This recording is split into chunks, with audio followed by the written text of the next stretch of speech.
Welcome back to LoyalTV. We're in Moore, Oklahoma, where a group of volunteers banded together after tragedy struck their community.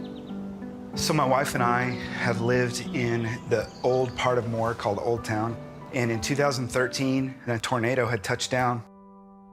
And when we came out of the shelter, we had no idea what had really happened. The entire neighborhood beside I-35 had just been destroyed.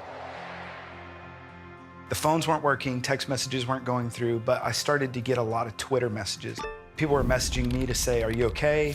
Is there anything I can do to help you?" I messaged a friend of mine that works at the city of Moore, at City Hall. He was working at the time in the public information office, and so he was fielding tons of calls, and made my way back over to the City Hall. And other city leaders, city council folks, the city manager showed up, and I just remember there was a conversation happening that was like, people are getting in their cars right now from both the East Coast, the West Coast, from the north of us to the south of us. They're getting in their cars and they're driving here because they want to help. And what we have to try to do is keep them away. And I remember thinking, man, what a strange problem to have. The next morning, I'm still receiving all the messages, what can we do to help? And so I didn't know what else to do but to say to my friends that were reaching out, meet me at the community center, bring some gloves and some trash bags and some rakes, and let's just try to serve this neighborhood. Let's just see if we can make an impact here. At first, it was maybe 20 people.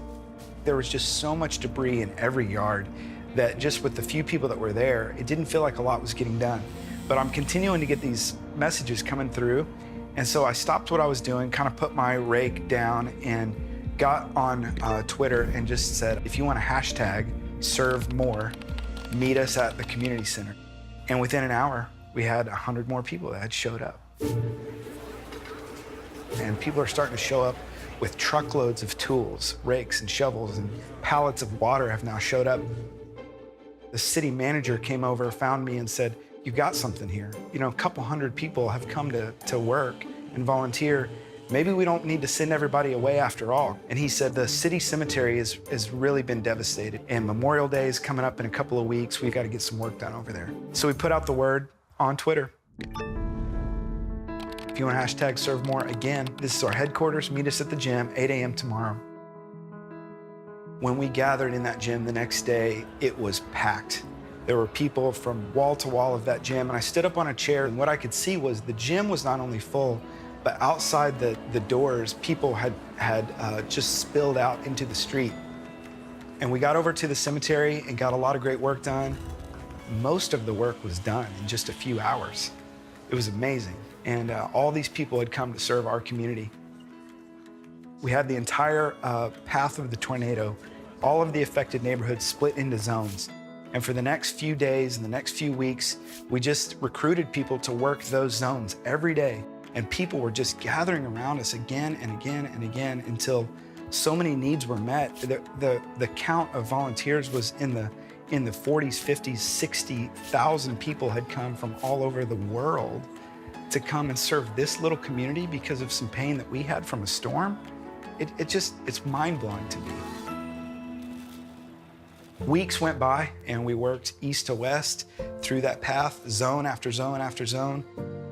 And we started to kind of pat ourselves on the back and say, I think our work here is done. We think maybe it's time to put our shovels down and put our rakes down.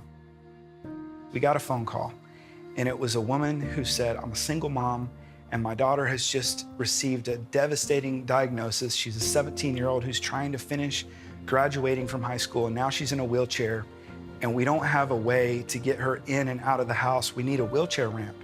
And I'll never forget, she said over the phone, I know this is not what you guys do because you're the tornado people, but we don't know who else to call for help. We originated as Serve More the town, the city, and that was in response to the disaster in 2013.